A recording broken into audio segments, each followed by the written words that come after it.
नमस्कार दोस्तों, कैसे हो। हम लोग आधुनिक भारत के बारे में चर्चा कर रहे हैं।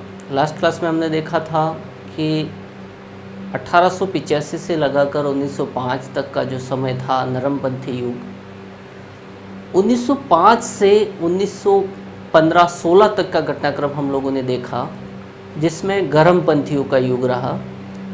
और जो 1905 में एक बड़ी घटना हुई, बंगाल का विभाजन हुआ। किस तरह से बंगाल का विभाजन किया कर्जन ने, किस तरह से मुस्लिम लीग की स्थापना हुई और किस तरह से कांग्रेस का विभाजन हुआ। और 8 से, जैसा कि हम देखते हैं कि 8 से जो गर्मपंथी थे, जो कांग्रेसी, जो गर्मपंथी के जो कांग्रेसी थे, इन कांग्रेसियों की ब्रिटिशों ने किस तरह से तुड़ाई की। हमने देखा खास करके जो गर्मपंथी थे उसमें से लाल बाल पाल, उसमें बाल गंगाधर तिलक के बारे में हम लोगों ने चर्चा की। देखा कि बाल गंगाधर तिलक को मांडले जेल भेज दिया और वहाँ जो मांडले जेल में जो 6 वर्ष को उनको सज़ा हुई, तो उन्होंने गीता रहस्य पुस्तक लिखी। अब आगे आज देखते हैं कि क्या होता है आगे, जब ये 14 में 6 वर्ष की सज़ा काट कर ये आते हैं। और 13 में हम देखते हैं कि 13 से वापस जो यहाँ राष्ट्रीय आंदोलनों का निष्क्रिय चरण था, तो 13 से वापस पुनः उभर आता है। और ये जो उभर आता है वो पूरी दुनिया में आता है, पूरी दुनिया में, यानी जहाँ जहाँ भारतीय थे।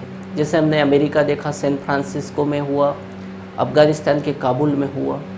तिलक जब आते हैं तो तिलक यहाँ आकर होम रूल आंदोलन की शुरुआत करते हैं। इनके साथ में एक और महिला शामिल हो जाती है, एनी बेसेंट, जिसके बारे में हमने देखा कि एनी बेसेंट इतनी पॉपुलर हो जाती है कि 17 में इसको कांग्रेस का अध्यक्ष बना दिया जाता है। ठीक है, तो आज आगे चर्चा करते हुए देखते हैं क्या होता है आगे। जैसा कि हम लोग बात कर रहे हैं कि तिलक 1914 में जब ये जेल से रिहा होते हैं, तो ये गर्मपंथी थे।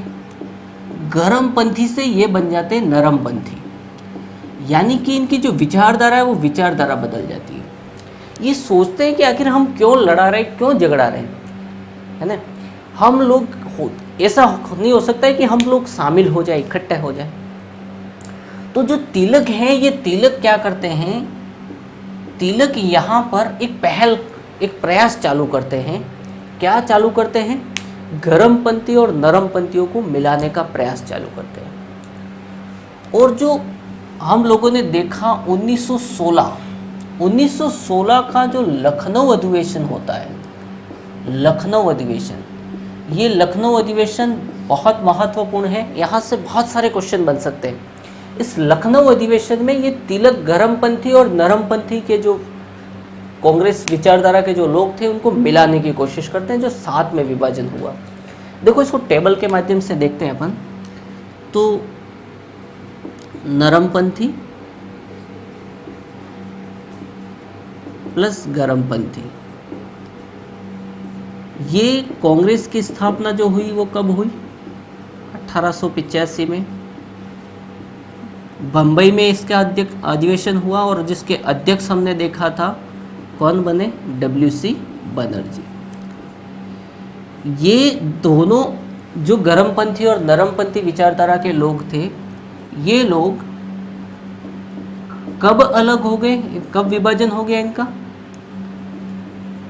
तो सूरत अधिवेशन में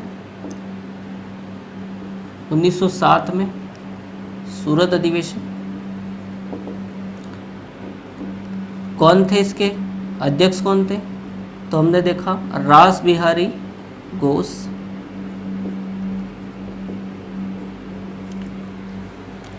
अब यहाँ पर जब 16 में अधिवेशन हो रहा है, 1916 में लखनऊ अधिवेशन, ये जो लखनऊ अधिवेशन हो रहा है, इस लखनऊ अधिवेशन में ये तिलक यहाँ पे चला रहे हैं होम रूल आंदोलन।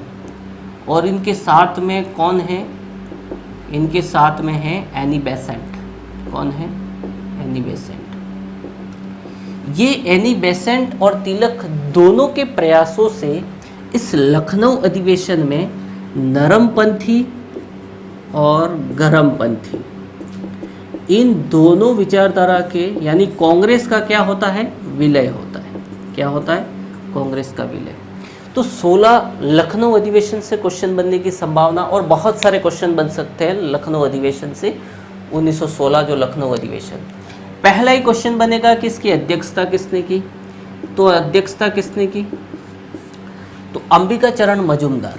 किसने की, अंबिका चरण मजूमदार। ठीक है। दूसरा, गरमपंथी और नरमपंथी, यानी कि कांग्रेस का विलय हुआ। कांग्रेस का क्या हुआ, विलय हुआ। किस अधिवेशन में हुआ, 16 में। कांग्रेस की स्थापना 85 में, 1885 में। साथ में क्या होते हैं, गरमपंथी और नरमपंथी क्या हो जाते हैं, ये विभाजन, कांग्रेस का विभाजन हो जाता है यहाँ पे, कांग्रेस का विभाजन। और वापस तिलक और एनी बेसेंट के प्रयास, देखो यहाँ पे प्रयास किसके रहते हैं, योगदान किसके रहते हैं, तो तिलक और किसके रहते हैं, एनी बेसेंट के। ठीक है। और क्या होता है अधिवेशन, लखनऊ अधिवेशन में, जो 1906 में मुस्लिम लीग बनी थी। क्या बनी थी, मुस्लिम लीग। ये मुस्लिम लीग 1906 में बनी थी। तो इस मुस्लिम लीग का भी कांग्रेस के साथ में क्या होता है, विलय होता है। और ये जो सोचता है वो कौन सोचते हैं, ये जिन्ना सोचते हैं। कौन सोचते हैं, जिन्ना। और इधर से कौन सोचते हैं, तो तिलक। कौन सोचते हैं, तिलक। तो जो मुस्लिम लीग 1906 में जो बनी है, वो 1916 में कांग्रेस और मुस्लिम लीग, कांग्रेस और मुस्लिम लीग का क्या होता है, यहाँ पे विलय होता है। किसके प्रयासों से, तो प्रयास किसके रहे, यहाँ पे जिन्ना और तिलक के प्रयास रहे। किसके प्रयास रहे, जिन्ना और तिलक के। ठीक है। अब देखो यहाँ पे एक क्वेश्चन बनने की संभावना है, बहुत अच्छा क्वेश्चन बन सकता है यहाँ पे, कि जो कांग्रेस मुस्लिम लीग का विरोध कर रही थी, जो कांग्रेस मुस्लिम लीग का क्या कर रही थी, विरोध कर रही थी, वही कांग्रेस मुस्लिम लीग का अब समर्थन कर रही है। और मुस्लिम लीग के किस बात का विरोध कर रही थी, तो पृथक निर्वाचन मंडल, पृथक निर्वाचन मंडल का, निर्वाचन मंडल। इस पृथक निर्वाचन मंडल का क्या किया जा रहा था, विरोध किया जा रहा था। और अब कांग्रेस ही इस पृथक निर्वाचन मंडल का क्या करती है, समर्थन करती है। पहली बार ये समर्थन करती है, जिस कारण से इस कांग्रेस की आलोचना भी होती है। क्या होती है, आलोचना। और मदन मोहन मालवीय तो इसका विरोध तक कर देते हैं, इसका विरोध करते हैं। मदन मोहन मालवीय इसका क्या करते हैं, विरोध करते हैं। ध्यान रखना, ये पूछा जाएगा कि कांग्रेस के किस नेता ने जो पृथक निर्वाचन मंडल की जो मांग थी, उस मांग को कांग्रेस के द्वारा स्वीकार किया गया था, जिसका विरोध किया, तो वो किसने किया, मदन मोहन मालवीय। बहुत सारे थे, हम आगे और चर्चा करेंगे जब हम इसको डिटेल में देखेंगे। ठीक है। और क्या होता है, और इस 16 के जो लखनऊ अधिवेशन है, इस लखनऊ अधिवेशन में एक व्यक्ति थे, राजकुमार शुक्ल। कौन थे, राजकुमार शुक्ल।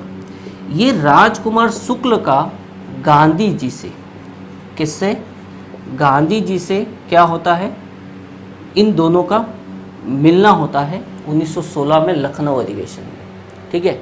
और राजकुमार शुक्ल जो गांधी जी से बड़े प्रभावित थे, तो गांधी जी को ये कहते हैं कि पधारो मेरे देश, यानी कहते हैं कि गांधी जी आप चंपारण में आइए। कहाँ पे बुलाते हैं इनको, चंपारण में।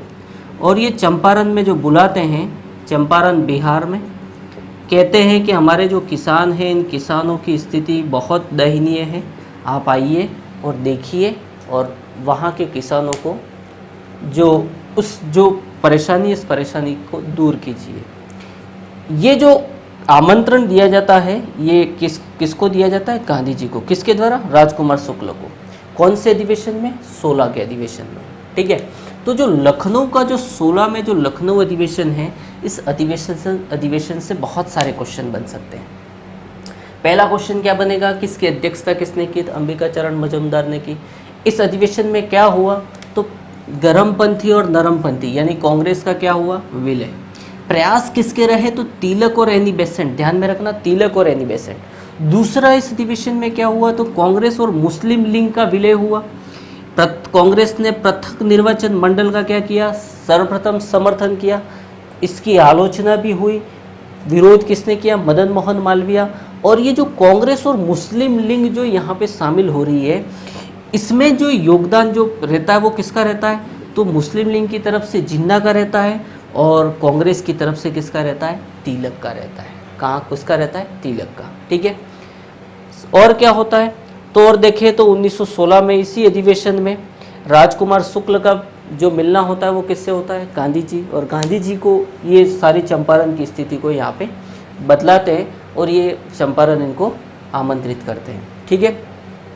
मुस्लिम लीग और कांग्रेस की बात करें तो 1916 से लगाकर 1922 तक इनका मतैक्य रहता है। मतैक्य का मतलब इनका मत एक रहता है। क्या रहता है, इनका मत एक रहता है। कब तक रहता है, 1922 तक, ठीक है। 1922 में ये वापस क्या हो जाते हैं, अलग हो जाते हैं, वापस विभाजन हो जाता है, मतलब पृथक हो जाते हैं। 22 में पृथक क्यों हो जाते हैं, तो हम असहयोग आंदोलन देखेंगे। असहयोग आंदोलन में जो गांधी जी निर्णय ले लेते हैं, जिस वजह से ये क्या होते हैं, वापस यहाँ पे इनके डिस्प्यूट हो जाता है और मुस्लिम लीग अलग हो जाती है, ठीक है। तो ये था लखनऊ अधिवेशन। हम लोग देख रहे थे कि 1916 तक हम आ गए थे और 1916 में होम रूल आंदोलन हम लोगों ने देखा था, ठीक है। तो कांग्रेस का जो वापस हम देख लेते हैं एक बार कि कांग्रेस का जो गठन होता है 1885 में बम्बई में इसका अधिवेशन होता है। अध्यक्षता करते हैं WC बनर्जी। गरमपंथी और नरमपंथी, और गरमपंथी और नरमपंथी में जो विभाजन होता है वो साथ में होता है। और वापस ये जो एक होते हैं, ये एक कब होते हैं, तो लखनऊ अधिवेशन में, ठीक है। कब होते हैं, लखनऊ अधिवेशन में। इसमें जो इस प्रयास किसका रहता है, तो ध्यान रखना तिलक और एनी बेसेंट का प्रयास रहता है। ध्यान रखना यहाँ से एक और क्वेश्चन क्या बन सकता है कि तिलक, हमने जैसा देखा कि तिलक जो गरमपंथी थे वो गरमपंथी क्या हो गए, नरमपंथी। गीता रहस्य पुस्तक भी लिखी। लेकिन जब यहाँ पे कांग्रेस का विलय होता है, मुस्लिम लीग का विलय होता है, तो तिलक बड़े एक्साइटेड हो जाते हैं और एक्साइटेड में ये एक नारा देते हैं। क्या नारा देते हैं, स्वराज मेरा जन्म सिद्ध अधिकार है, मैं इसे लेकर ही रहूँगा। देखो ये नारा तो हम लोगों को अच्छी तरह से याद है, लेकिन किस अधिवेशन में ये नारा दिया, किस परिस्थिति में, वो नरमपंथी थे, बन गए थे, फिर वापस इनके अंदर जो एक्साइटेड आया, वो एक्साइटेड कैसे आया, तो वो एक्साइटेड इसलिए आया क्योंकि गरमपंथी, नरमपंथी, कांग्रेस, मुस्लिम लीग सारे एक हो गए। इस कारण से इनके अंदर जो एनर्जी है, वो एनर्जी वापस जनरेट हो जाती है और वो नारा दे देते हैं कि स्वराज मेरा जन्म, स्वराज मेरा अधिकार है, मैं इसे लेकर ही रहूँगा, ठीक है।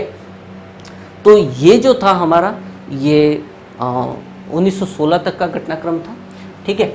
अब हम लोग यहाँ देख रहे हैं कि 1885 से लगाकर 1915 लगभग 30 वर्ष, कितने वर्ष हो रहे हैं यहाँ पे, 30 वर्ष, ठीक है। 30 वर्ष तक यहाँ पे हमें कौन दिखाई नहीं दे रहा है, तो हमें गांधी दिखाई नहीं दे रहे। कौन दिखाई नहीं दे रहा है, गांधी दिखाई नहीं दे रहे, ठीक है। तो अब हम आगे जो चर्चा करेंगे वो किस पर चर्चा करेंगे, गांधी जी पे, ठीक है।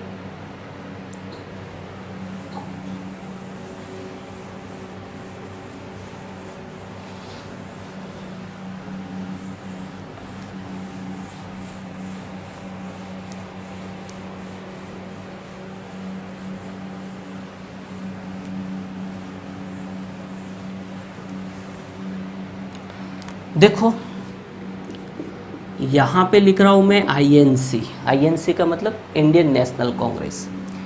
इंडियन नेशनल कांग्रेस, इसका मूवमेंट चल रहा है यहाँ पे। किसका मूवमेंट चल रहा है, इंडियन नेशनल कांग्रेस का, ठीक है। और ये 1915 में, ये 1915 क्यों लिया है, क्योंकि 1915 में ही गांधी जी का क्या होता है, भारत लौट आते हैं। गांधी जी कहाँ लौटते हैं? भारत लौटते हैं। ठीक है, अब यहाँ पे समझना, आईएनसी इंडियन नेशनल कांग्रेस का जो मूवमेंट चल रहा है वो अलग चल रहा है, और गांधी जी का जो मूवमेंट चलता है वो अलग चलता है। गांधी जी अब तक नहीं थे और गांधी जी का यहाँ भारत में प्रवेश होता है। ठीक है, और गांधी जी का जो भारत में यहाँ प्रवेश होता है, लेकिन गांधी जी का कांग्रेस से किसी प्रकार का कोई लेना देना नहीं था। समझना इस बात को कि गांधी जी का कांग्रेस से कोई लेना देना नहीं था। ठीक है, अब बात ये आती है कि जब गांधी जी 1915 में लौटते हैं तो गांधी जी थे कहाँ पे, इससे पहले कहाँ थे? ठीक है, तो 1893 ये बहुत ऐतिहासिक वर्ष है। 1893 का जो वर्ष है ये वर्ष बड़ा ही हिस्टोरिकल है। 1893 में गांधी जी कहाँ गए थे? ये गए थे साउथ अफ्रीका। कहाँ गए थे? दक्षिण अफ्रीका गए थे। ठीक है, ये जो दक्षिण अफ्रीका गए थे और दक्षिण अफ्रीका से 9 जनवरी 1915 को वापस भारत लौटते हैं। ठीक है, अब देखो मैंने यह कहा कि 1993 का वर्ष है वो बड़ा ही हिस्टोरिकल है। आप लोग जानते होंगे कि भारत की एक बहुत बड़ी शख्सियत भी 1893 में कहीं गई थी। पता है? आप लोग बता सकते हैं कौन था वो? स्वामी विवेकानंद। कहाँ गए थे ये? शिकागो में गए थे, है ना। विश्व धर्म सम्मेलन में इन्होंने भाग लिया था और हिंदू धर्म का क्या किया था? प्रतिनिधित्व किया था। ये स्वामी विवेकानंद भी कौन से ईयर में गए थे? ये 1893 की ही बात है। और आप लोगों को ये जानकर ये देखोगे कि 1893 में ही जो एनी बेसेंट है, एनी बेसेंट कहाँ आती है? भारत आती है। मतलब 1893 का ईयर देखें तो बड़ा ही हिस्टोरिकल ईयर है ये। ठीक है, अब देखो 1893 में दक्षिण अफ्रीका गए थे और वहाँ पे भी बहुत सारा ये धमाल मचा के आए थे, बता के आए थे इंडियंस क्या होते हैं, है ना। और 1915 में ये भारत लौटे। अब देखो 1915 में ये भारत लौटे तो 1915 में क्या, 1915 से 1916, 1917, 1918, 1919, 1920। ठीक है, ये आईएनसी का चल रहा है और ये गांधी जी का मूवमेंट चल रहा है। ठीक है, अब देखो हम लोगों ने देखा कि 16 में तो कहाँ इन्होंने भाग लिया? लखनऊ अधिवेशन में भाग लिया। और लखनऊ अधिवेशन में किससे मिले? तो राजकुमार शुक्ल से मिले ये। ठीक है, अब देखो, और राजकुमार शुक्ल ने इनको कहाँ पे आमंत्रित किया? तो चंपारण में किया। अब समझना, लखनऊ अधिवेशन के बाद में जब 17 की बात करें तो 17 में इन्होंने क्या किया? 17 में ये कहाँ गए? चंपारण गए। चंपारण से कहाँ गए? अहमदाबाद गए। अहमदाबाद से खेड़ा, खेड़ा से अहमदाबाद, अहमदाबाद से खेड़ा, खेड़ा से इन्होंने क्या किया? रोलेट सत्याग्रह। क्या किया? रोलेट सत्याग्रह। और रोलेट सत्याग्रह के बाद में क्या किया? असहयोग आंदोलन। क्या किया? असहयोग आंदोलन। ठीक है, अब इस टेबल को समझिए, ये रटने से नहीं, इसको समझिए कैसे। अब इसको बहुत, मैं आपको ये विश्वास दिलाता हूँ कि आप इसको समझने के बाद में मात्र 10 सेकंड में ये पूरे घटनाक्रम आप याद रख लेंगे। ठीक है, गांधी जी 15 में लौटे और 15 से 17 तक यानी कि 2 वर्ष तक गांधी जी ने कुछ नहीं किया। बस क्या किया? घूमे फिरे और क्या किया? कुछ नहीं, है ना। इसके बाद में इन्होंने यहाँ 2 वर्ष में सिर्फ घूमे और फिरे, इसके साथ में क्या किया इन्होंने? तो इसके साथ में जो भारत की जनता है और भारत की राजनीति है उसको समझा। क्या किया? भारत की जनता और भारत की राजनीति को क्या किया, समझा। ठीक है। और 17 में इन्होंने क्या किया, देखो 17 में चंपारण किया, अहमदाबाद, खेड़ा, रॉलेट सत्याग्रह और असहयोग। ठीक है। हम कैसे इसको याद रखेंगे कि गांधी जी भारत लौटे 1915 में, 2 वर्ष तक इन्होंने कुछ नहीं किया, घूमे फिरे और भारत की जनता और राजनीति को समझा और फिर इन्होंने अपना चक्र चलाया। समझना मैं क्या कह रहा हूँ, फिर इन्होंने अपना चक्र चलाया। चक्र चलाया का, चक्र कैसे चलाया, देखो गांधी जी का जो चरखा था ना, हाँ, तो वो चक्र चलाया इन्होंने। कैसे चक्र चलाया, देखिए इन्होंने जो अपना चक्र चलाया वो कैसे चलाया। ठीक है। च से हो गया आपका चंपारण, ए से आपका हो गया अहमदाबाद, के से आपका हो गया खेड़ा और आर से आपका हो गया रॉलेट सत्याग्रह और ए से आपका हो गया असहयोग आंदोलन। ठीक है। तो सारे गांधी जी के घटनाक्रम 15 से लगाकर 20 तक के, कैसे 15 से 17 तक गांधी जी आए, इन्होंने यहाँ घूमे फिरे, भारत की जनता और राजनीति को समझा, फिर इन्होंने अब क्या चलाया, चक्र चलाया। ये बहुत बार क्वेश्चन आ चुका है, ध्यान रखना। ये 18 की जो घटनाक्रम है कि ये कौन कौन सी, 18 में पहले कौन सा हुआ, अहमदाबाद हुआ या खेड़ा हुआ, बहुत कन्फ्यूजन होता है यहाँ पे। यहाँ गलत होने की पूरी संभावना रहती है, ध्यान रखना। तो चक्र से आप उसको गलत नहीं कर पाएंगे और इसको जो भी कन्फ्यूज़न है उस कन्फ्यूज़न को दूर कर देंगे। ए से क्या आएगा, अहमदाबाद पहले हुआ और खेड़ा क्या हुआ, बाद में हुआ। ठीक है। दूसरी बात ध्यान में रखना है यहाँ पे कि चंपारण में इन्होंने क्या किया, सत्याग्रह किया। क्या किया, सत्याग्रह। अहमदाबाद में ये सत्याग्रह किया, वो किसके लिए किया, किसानों के लिए, ये मिल मजदूरों के लिए। ठीक है। तो ये जो सत्याग्रह कर रहे हैं यहाँ पे, क्या कर रहे हैं, सत्याग्रह। ठीक है। और यहाँ पे भी सत्याग्रह चल रहा है, लेकिन यहाँ क्या चल रहा है, आंदोलन। ध्यान रखना, सत्याग्रह और आंदोलन। पूछे कि गांधी जी का पहला अखिल भारतीय आंदोलन कौन सा था, तो कौन सा आंदोलन, असहयोग आंदोलन। पूछे गांधी जी का पहला सत्याग्रह कौन सा था, तो चंपारण।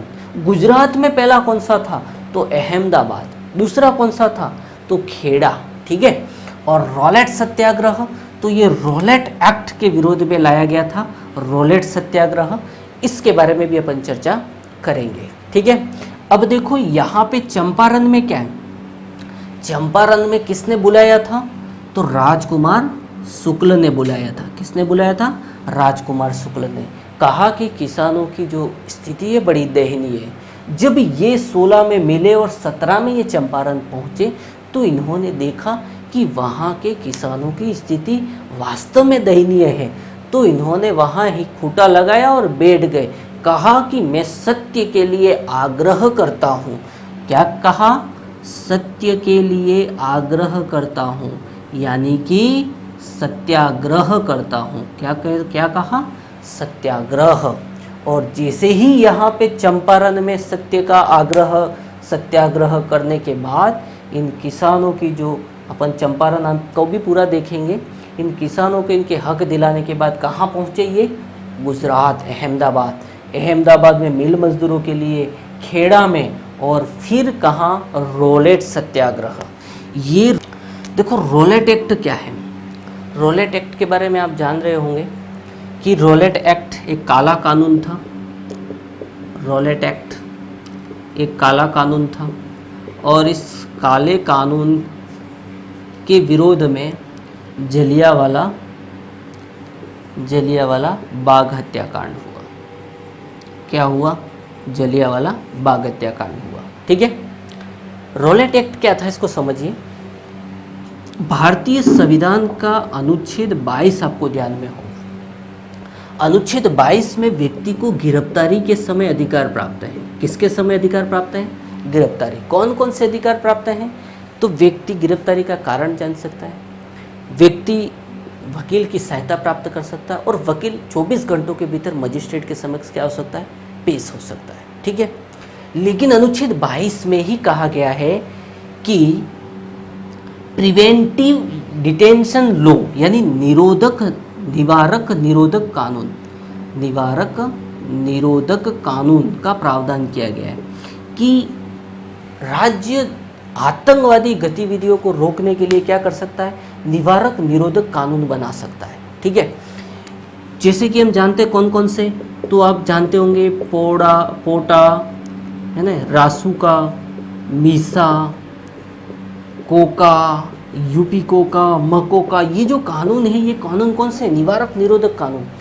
यानी कि इस कानून के माध्यम से किसी व्यक्ति पर शक हो, किसी व्यक्ति पर क्या हो, शक हो कि क्या वो व्यक्ति किसी प्रकार का कोई अपराध कर सकता है, तो उसे बिना किसी कारण बताए उसे क्या कर लिया जाता है, गिरफ्तार कर लिया जाता है। और गिरफ्तार किया जाता है और गिरफ्तार के साथ में उसको गिरफ्तारी से संबंधित जो अधिकार प्राप्त हैं कि वकील की सहायता लेने का, कारण जानने का, 24 घंटे के भीतर मजिस्ट्रेट के समक्ष पेश होने का, उन सारे अधिकारों से क्या किया कर दिया जाता है, उसे वंचित कर दिया जाता है। कुछ ऐसा ही कानून ये ब्रिटिश किसके लिए लाए, ये ब्रिटिश क्रांतिकारियों के लिए लाए। ठीक है, और जैसा कि हमने देखा कि इन ब्रिटिशों के लिए ये क्रांतिकारी क्या थे, मैंने आपको बताया था। देखो मैंने आपको बताया है कि जो जो शब्द हम यहाँ पे यूज़ में लेंगे, जो भी भाषा हम यहाँ पे यूज़ में लेंगे, उसका कहीं ना कहीं लिंक है।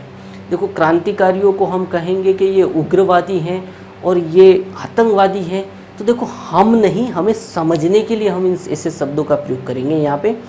हमारे लिए तो क्रांतिकारी, लेकिन ब्रिटिशों के लिए क्या थे वो, ब्रिटिशों के लिए क्या थे वो, ब्रिटिश उनको उग्रवादी, आतंकवादी मानते थे, क्योंकि वो आतंक फैलाते थे। जहाँ पे जिस मर्जी पड़े तब किसी भी अंग्रेजों को उठा के क्या कर देते थे, काम तमाम कर देते थे। ठीक है, तो इनके लिए तो क्या थे ये क्रांतिकारी, इनके लिए ये उग्रवादी, आतंकवादी जैसे थे। तो ये क्या करते हैं, सर सिडनी रोलेट को की अध्यक्षता में एक कमेटी का गठन करते हैं। कब करते हैं, 1917 में एक कमेटी का गठन किया जाता है और कहा जाता है, इसको कहा जाता है कि भाई कोई ऐसा कानून बताइए कि हम ये जो क्रांतिकारी हैं, यानी कि जो ये उग्रवादी हैं, उनसे हम क्या पा सके, हम उनसे मतलब पीछा छुड़ा सके या हमको उसको कंट्रोल कर सके।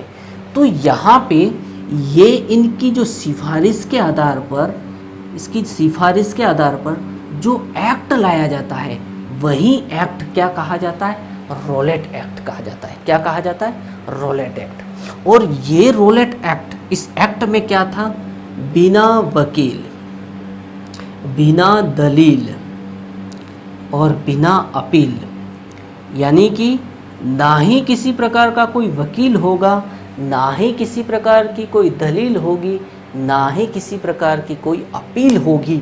और इस कानून के तहत यदि किसी व्यक्ति को गिरफ्तार कर लिया तो इन सारी वकील, दलील और अपील से उसको क्या कर दिया जाएगा, वंचित कर दिया जाएगा।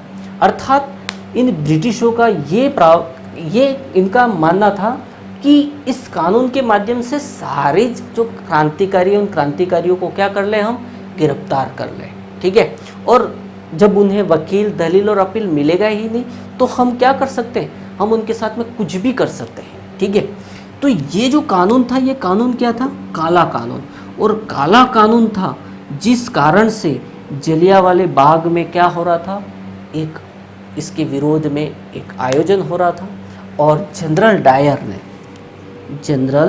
डायर, देखो ये डायर भी दो थे, आगे देखेंगे अपन ये डायर कौन कौन से थे, दो। यहाँ पे तो आपको ध्यान में रखना है, जनरल डायर ने उस बाग में अंधाधुंध गोलियां चलाई, जिस वजह से बहुत सारे निर्दोष लोग क्या हो गए, मारे गए। जिसके विरोध में यहाँ पे गांधी जी के द्वारा क्या किया जाता है, रोलेट सत्याग्रह किया जाता है। क्या किया जाता है, रोलेट सत्याग्रह। ठीक है, अब देखो यहाँ पे गांधी जी 15 से लगा के 19 तक, और 19 के बाद में एक ऐसी परिस्थिति बनती है कि गांधी जी अब अखिल भारतीय, मतलब पूरे भारत के लेवल का एक बहुत बड़ा आंदोलन की यहाँ पे शुरुआत करते हैं।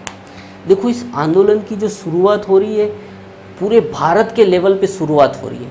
ये जो पूरे भारत के लेवल पे जो शुरुआत हो रही है वो कैसे हो रही है। तो देखिए 1919 में हम देखें तो 1919 में जो घटनाक्रम क्या हुई, 1919 में पहली घटनाक्रम तो रॉलेट एक्ट, क्या हुआ, रॉलेट एक्ट, जिसके बारे में अपन ने अभी चर्चा की। दूसरा जो घटनाक्रम होता है खिलाफत आंदोलन, खिलाफत आंदोलन। ये जो खिलाफत, इस बारे में अपन आगे चर्चा करेंगे। इस खिलाफत आंदोलन की वजह से मुस्लिम वर्ग नाराज था। कौन वर्ग नाराज था, मुस्लिम वर्ग। इस रॉलेट एक्ट और जलियांवाला बाग हत्याकांड हुआ, उसमें आम जनता तो नाराज थी ही, आम जनता में तो रोष था ही सही, ठीक है। और तीसरी जो घटना होती है जो 14 से लगाकर 18 में क्या होता है, फर्स्ट वर्ल्ड वार। उस फर्स्ट वर्ल्ड वार के बाद में जो महंगाई है वो महंगाई बढ़ जाती है, और जैसे ही महंगाई बढ़ती है तो आप समझ रहे होंगे कौन सा वर्ग सबसे ज़्यादा प्रभावित होता है, तो किसान और मजदूर वर्ग। कौन सा वर्ग प्रभावित होता है, किसान और मजदूर वर्ग। देखो इकोनॉमिक्स में हम देखें तो इकोनॉमिक्स में देखो 3 कैटेगरी के लोग मिलते हैं। देखो कैसे कैसे, LIG, MIG और HIG। ये क्या है, ये फ्लैट नहीं है, LIG, MIG और HIG। LIG का मतलब है lower income group, MIG medium income group और HIG हायर इनकम ग्रुप, ठीक है। जब जब महंगाई बढ़ती है तो सबसे ज़्यादा जो प्रभावित होते हैं वो कौन होते हैं। देखो महंगाई बढ़ी मतलब दाल की कीमत यदि 100 रुपया है और उसकी कीमत यदि 200 रुपया हो जाए, तो मुझे बताइए कि जो मुकेश अंबानी है, मुकेश अंबानी का वो मोटा वाला जो छोरा है, वो छोरा यदि 200 रुपये में दाल खरीदेगा तो क्या उसे किसी प्रकार का कोई प्रभाव पड़ेगा, क्या नहीं पड़ेगा, ठीक है। बात करें तो MIG यानी मीडियम जो इनकम ग्रुप है, वो उसका जो बचत है वो बचत क्या हो जाएगी, कम हो जाएगी। बचत क्या हो जाएगी, कम हो जाएगी। बचत जो हो रही है वो क्या हो जाएगी, उसके पास में कम हो जाएगी। लेकिन जो 100 रुपया दिन की जो मजदूरी कमा रहा है, वही 100 रुपया जब 100 रुपये की वस्तुएं लेकर आ रहा है और खा रहा है, उसका क्या होगा। जो 100 रुपये में जो सामान आ रहा था, वो सामान 100 रुपये में उतना सामान आएगा क्या, नहीं। मतलब प्रभावित कौन सा वर्ग हुआ, लोअर इनकम ग्रुप। यानी कि लोअर इनकम ग्रुप का मतलब हम कह सकते हैं किसान और मजदूर। तो भारत में देखो क्या स्थितियां बन रही है, आम जनता नाराज, मुस्लिम वर्ग नाराज, किसान वर्ग नाराज, मजदूर वर्ग नाराज। तो गांधी जी को यहाँ लगा कि अभी ऐसी परिस्थिति है कि भारत में क्यों न अखिल भारतीय बहुत बड़ा लेवल का आंदोलन क्यों न कर दिया जाए। और गांधी जी यहाँ पे असहयोग आंदोलन की क्या करते हैं, घोषणा करते हैं। हमने देखा कि INC का मूवमेंट चल रहा है यहाँ पे, जब गांधी जी आए तभी से बात करें, INC का मूवमेंट चल रहा है, और INC का मूवमेंट अलग चल रहा है और गांधी जी का मूवमेंट अलग चल रहा है। लेकिन 1920 में ऐसा घटनाक्रम होता है कि INC का नेतृत्व किसको दे दिया जाता है, गांधी जी को दे दिया जाता है। किसको दे दिया जाता है, गांधी जी को। और बेसिकली हम देखें तो जो गांधी एरा है, गांधी युग है, ये युग कहाँ से शुरू होता है, 1920 से, ठीक है। हम गांधी युग कहते हैं कि 15 से शुरू, लेकिन बेसिकली अगर देखें कि गांधी युग कहाँ से शुरू होता है तो 1920 से शुरू होता है। कहाँ से शुरू होता है, 1920 से। 15 से लेकर हम देखें तो 20 तक ये जो मूवमेंट था वो मूवमेंट किसका था, गांधी का मूवमेंट था, ठीक है। तो गांधी के बारे में हमने जो चर्चा की, हमने देखा, क्या देखा कि गांधी जी तरानों में कहाँ गए थे, दक्षिण अफ्रीका। तरानों का हिस्टोरिकल ईयर था ये, इसमें स्वामी विवेकानंद भी गए थे, एनी बेसेंट भारत आई थी, है ना। और 9 जनवरी 1915 को गांधी जी भारत लौटते हैं। 2 साल कुछ नहीं करते हैं, घूमते हैं, फिरते हैं और क्या करते हैं, तो आप इतना ज़्यादा मत सोच लिएगा। ये कुछ नहीं करते हैं, सिर्फ भारत की जनता और राजनीति को समझते हैं। फिर क्या करते हैं, फिर अपना चक्र चलाते हैं, और जो चक्र चलाते हैं इसी में ही आपका चंपारण, अहमदाबाद, खेड़ा, रोलेट सत्याग्रह और असहयोग आंदोलन आ गया। ठीक है, असहयोग आंदोलन एक बड़े लेवल पे हो रहा है, और बड़े लेवल पे हो रहा है तो उसके बारे में जब पूरी डिटेल में चर्चा करेंगे तो देखेंगे। ये जो बड़े लेवल पे हो रहा है, तो बड़े लेवल पे होने के कारण भी तो हैं। 1919 का रोलेट सत्याग्रह, जलियांवाला बाग हत्याकांड, खिलाफत आंदोलन, मुस्लिम वर्ग, जो महंगाई के कारण से फर्स्ट वर्ल्ड वॉर यहाँ पे ख़त्म हो रहा है, और फर्स्ट वर्ल्ड वॉर ख़त्म हो रहा है, और इस महंगाई के कारण से किसान और मजदूर वर्ग नाराज है। ठीक है, और 1920 में जो आईएनसी है वो किसको नेतृत्व दे देती है, गांधी को। आईएनसी का नेतृत्व किसको दे देती है, गांधी को।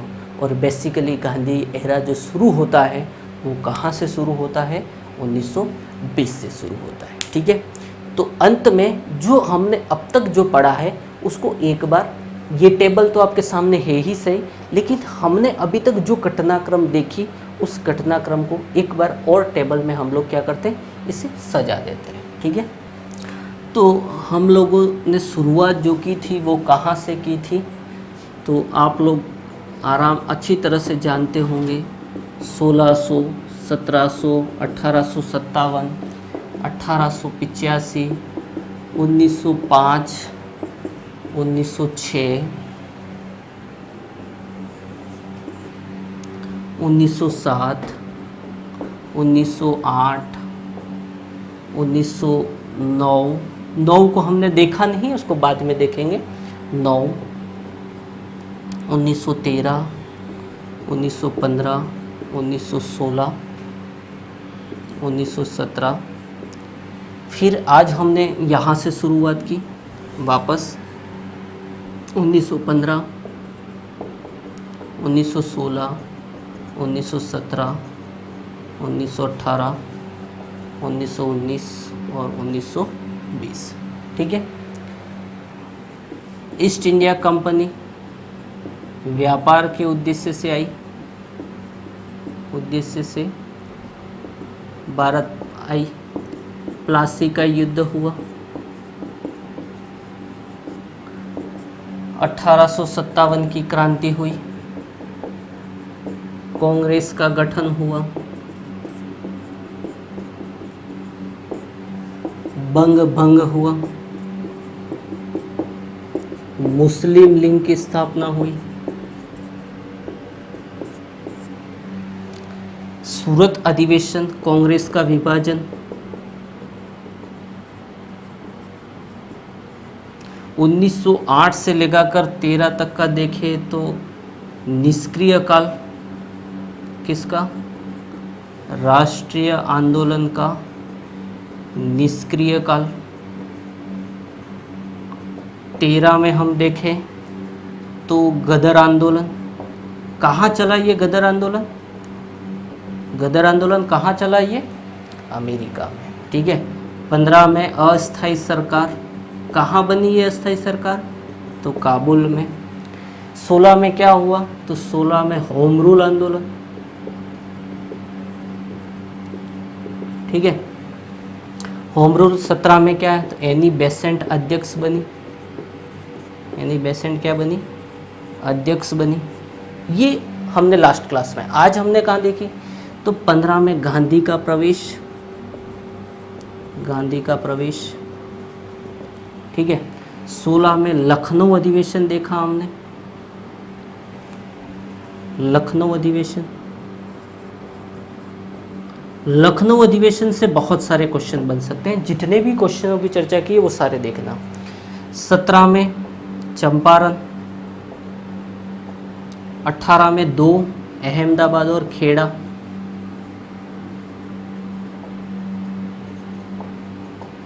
19 में रोलेट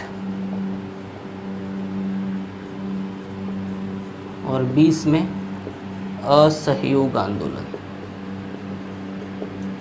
ठीक है, ये घटनाक्रम हम लोगों ने देखी है। मेरे हिसाब से आप लोगों को ये समझ में आ रहा होगा। ठीक है, हम लोग ऐसे ही आगे बढ़ते बढ़ते 1947 तक देखेंगे। फिर हम लोग देखेंगे कि उसमें से जो महत्वपूर्ण घटनाएं हैं वो घटनाएं कौन कौन सी हैं। हालांकि मेरी कोशिश पहले ये रहेगी कि राष्ट्रीय आंदोलन से संबंधित उन घटनाक्रम को या जो हिस्ट्री का जो पार्ट है उसमें उस घटनाक्रम को हम पहले देखेंगे जो रीट का सिलेबस कवर कर रही है, ठीक है। उस घटनाक्रम को हम पहले देखेंगे। इसके बाद में नेक्स्ट क्लासेस में हम जो दूसरे घटनाक्रम हैं उन घटनाक्रमों पर चर्चा करेंगे। तो आपको ये हमारी क्लासेस कैसी लगती है, आप उसे लाइक करें, सब्सक्राइब करें और अधिक से अधिक शेयर करें और कमेंट्स के माध्यम से हमें प्रोत्साहित करें। आज बस इतना ही। Thank you.